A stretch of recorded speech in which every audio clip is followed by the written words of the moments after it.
Hello and welcome to Baron's Game Room. I'm Aaron as always, and today I'm finally talking about a game I've wanted to talk about for quite a while now.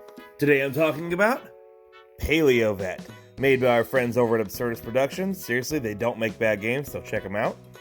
Paleo+Vet is a game for 1 to 4 players. I'd say that's probably about right, and as far as the ages, that might be a little bit of a choking hazard thing, because I think you could certainly play this game with like 7, 8-year-olds for sure.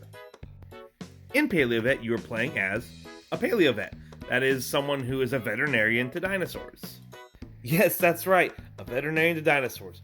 The dinosaur theme park has opened, and like they always do, they have failed.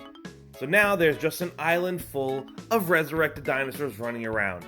But what happens to a bunch of animals in the wild? They get hurt, they get injured. So each of you is playing as a Paleo+Vet, going to the island, trying to treat as many dinosaurs as you can, in order to win a grant from the government to be able to go do this regularly. You'll be paid to go treat dinos. There you go. Keep in mind that I had the deluxe versions. Yours don't quite look the same, but make sure you have the DNA tokens in the center, close enough for everyone to grab, and some sleep tokens available as well, and your specialty dice all just placed somewhere in the center where everyone can reach them.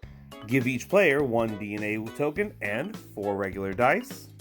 Then shuffle up this deck and make 5 stacks of 10 cards each in the center for everybody. If you're going to use the upgrade cards, you'll end up shuffling them and make 5 stacks of 4 cards each in the center as well. Lastly, to start the game, flip over the top card of every deck in the center of the table, including the upgrade cards as well. Once you're all set up, the oldest player goes first. Each player should have a reference card telling them how to step through a turn, as well as breaking down what some of the symbols mean and all that throughout the game. First thing you'll do is upkeep. You'll remove 1 sleep token from any dinosaur you have in your hospital. Then you'll flip over any missing dinosaurs and watch out for alerts, because anytime you flip one over that has an alert, you immediately need to take this effect. Once you've made it to the upkeep, you're just going to roll your dice. But before we start spending our dice, we have to do a mandatory admission, which basically means if you have space in your hospital, then you get to grab any dino from the field here and add it for free to your hospital. When you add a dinosaur to your hospital, make sure to add sleep tokens to the top. Now from here, you'll spend the dice you rolled this turn. You may spend tranquilizer darts in order to trank another dinosaur and again bring it to your hospital. And as always, make sure you slap on the sleep counters. You may use the pills, broken bones, and medicine bottles in order to treat the dinosaurs in your hospital. However, you do not get these dice back until a dinosaur is fully treated. So, if I place that one there and I don't heal this dinosaur, that dice will stay locked there until I do. But I can place that there, and that means that dinosaur is now healed. We'll get to that at the end of this turn, though. There are these DNA wilds things as well. You can use this as any icon.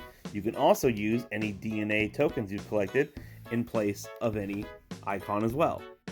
The last thing we can spend our dice on, though, are various upgrades. You can trade in any 2 matching dice for another wild token. You can also turn in 2 matching dice for one of these upgrades on the field. Simply take it and add it over to your play area. This is now an extra effect or special ability that you will have for the rest of the game. You'll just flip these over at the start of a turn, like the dinosaurs do. And lastly, you can spend any 3 matching icons to grab 1 specialty die. Each specialty die has more facings of one of the 3 types of ailments that the dinosaurs usually deal with. Yeah, bones, and this one should be pills. You can only have 3 of these tops, though. Once you've spent all the dice, it's time to check if any of our dinos wake up. This is an example of what your thing could look like. If they have no more sleep counters on, then they have officially woken up. If they are cured, they're fine. Don't worry about them. But if you have not cured them yet, they run away, which means you simply take them and discard them away. But wait, some of them are carnivores. And when a carnivore wakes up and runs away, he's going to be hungry. So he's going to take a snack, meaning you'll have to discard another dinosaur as well. But herbivores just leave. Then after that, any of your cured dinosaurs, you'll remove the dice from them and place them off to the side, face down, in a cured stack. And that's a turn. You're all going to take turns doing that until one of the stacks in the center reaches 0. Once any stack runs out, that triggers the final round. What that means is you will just finish the round wherever you are. Basically, you will go until right before whoever the first player is. Make sense? At the end of the game, you will count up the points of every dinosaur you cured throughout the game, and that will be your final score. That can be sometimes adjusted by some upgrade cards, which will give you like points for having specifically herbivores or, different types of dinosaurs, stuff like that.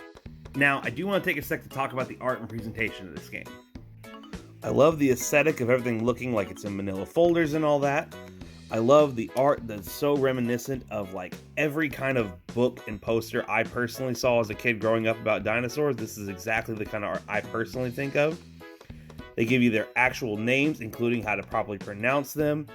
It's just very well done, in my opinion. In my opinion, it's a good, light, casual, kind of thinky game that I think makes a great family game night. Honestly, at first, when I tried to prototype way back in the day, the only rolling the dice once felt weird to me because I wasn't used to games like that. But now, totally fine with it. You roll your dice, and now you just got to make your plan for the turn. Cool, great. The specialty dice really help you out, giving more dice to roll, giving more special stuff. The wilds are obviously very helpful. All the different types of dinosaurs have lots of really great effects to them and all that. I love, dinosaurs in general, the art looks fantastic. I love the squeezing in of how the carnivores work, special scoring for different types and all that. I think it's a game that can be very thinky for people who want a more thinky game, but is also easy enough to just be a very casual game you can play with your kids. You can leave out the upgrades and not even worry about those. If you know someone who loves dinosaurs, this is kind of a must-have in my opinion for those. Absolutely. So it's pretty obvious at this point that Paleo+Vet is Baron approved. Hey, wait a minute. Where'd my little Min-Me dinosaur token go? Clever girl.